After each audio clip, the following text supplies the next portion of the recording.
I wasn't gonna make this video today, but considering what's been going on lately, I felt like I probably should address it, even though I am completely exhausted and tired and my mind is just like, bleh. So, I don't know if you know, but I'm in the news. Matthias and I are in the news. And when I say news, I don't mean like news. I mean like, you know, those gossip magazines or gossip news kind of deal. I don't know really how I want to approach this video because there's just so many things on my mind right now. I will start off with saying this. I don't believe in luck. I don't believe that there is such thing as luck in this world. What I do believe in, however, is action. I believe in hard work and I believe in opportunities. Why do I believe this? Because I feel like the more that I do things in my life, the more luckier I get or the more opportunities I get. And I have had my fair share of doing nothing in my life. There are days when obviously I feel like complete shit and I don't want to do anything, and I think to myself, what is the purpose of anything? But still, I think there is like this thing inside me that likes to do things and to create things, and that's what I do. For example, when I say that there is no such thing as luck, people can say things like, oh my gosh, she's so lucky, she gets to travel the world. No, that's not lucky. Yes, I get to travel the world, or I did travel a lot before, and I attribute that not to luck, but to looking for opportunities, hard work, and taking action. I got my first job when I was 15 years old and I learned how to save money. That's hard work. When I got the chance to choose what university degree I wanted to do, I found a degree that would allow me to study abroad for a year. That was me seeking opportunity. Before I actually left for Switzerland, I was deathly afraid. I was so nervous that I thought that I wouldn't be able to do it and that I was actually considering dropping out and not going to study abroad. But you know what I did? I took action. I conquered my fear, I challenged myself, I took action, and I went to Switzerland for a year. That plus the opportunity and the hard work I did from saving up money allowed me to travel. No, it's not lucky. No, I don't have rich parents. I just took the opportunity and I just did things, you know? When I applied for my first real job in the industry, it was an internship as a content creator,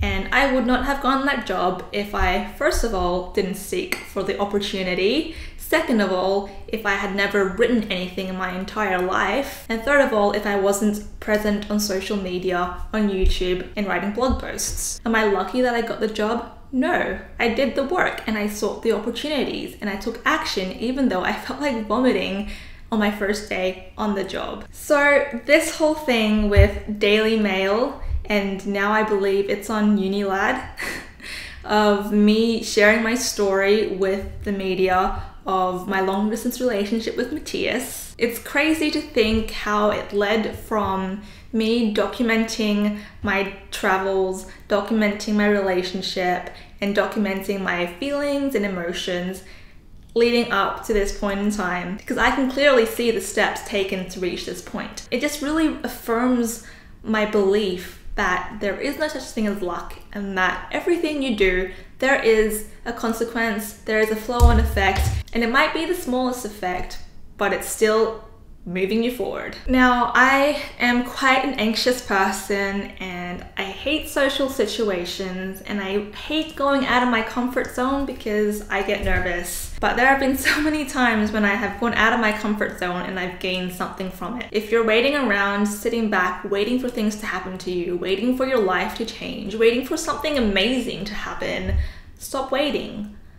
Do something. The time when you feel like giving up, the time when you feel like you don't want to do it, that you would rather be in bed, curled up into a ball in a little cocoon, that's probably the best time for you to do it. So how did this all happen? How the heck did I get on the media? Oh my gosh. So last year, my brother put me in contact with someone from Kentucky who was looking for interesting stories. I mean, I've been told before that my relationship with Matthias is pretty interesting and pretty special and pretty unique. So I was like, okay, why not? I sent a message to this lady from Kentucky and she was really interested to put me into their new campaign. In December last year, Matthias and I went to go film for this campaign that they were doing. And unfortunately, we didn't really make the cut for the video campaign, but they still used our content for their social media and their blog posts. Lo and behold,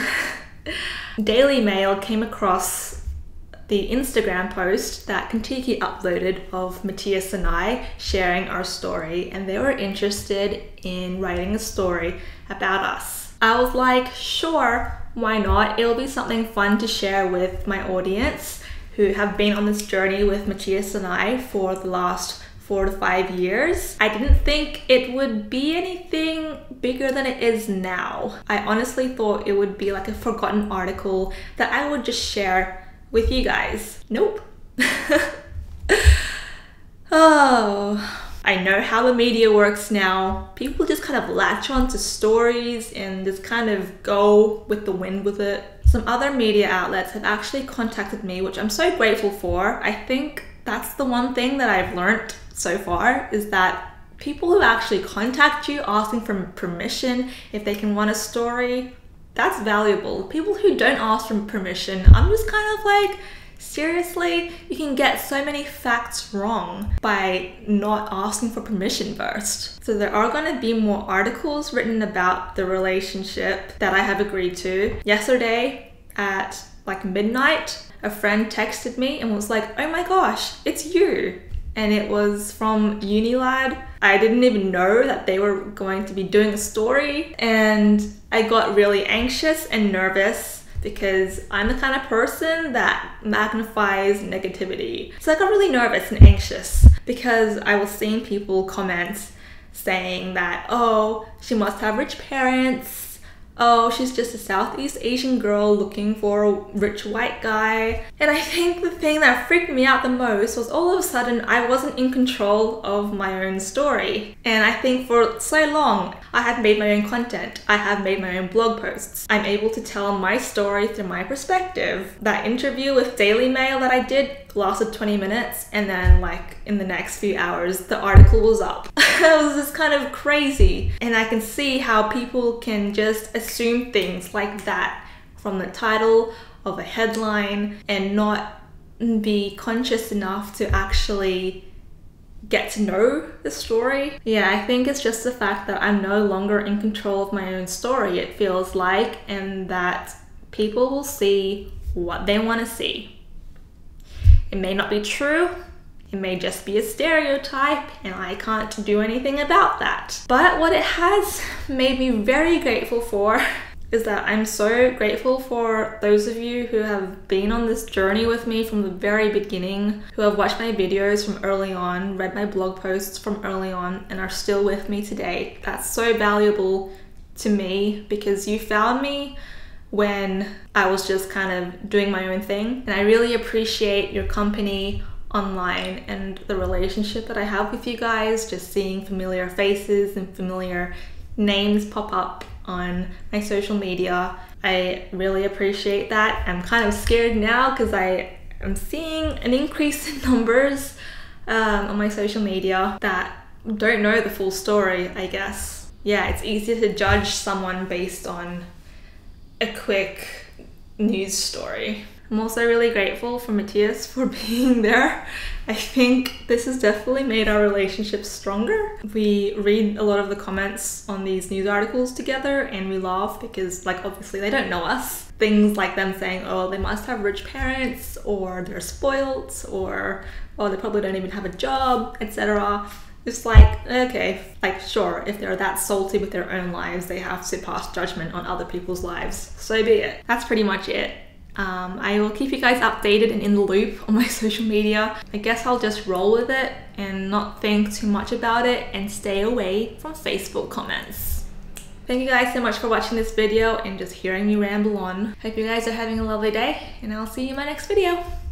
Tack from Martin.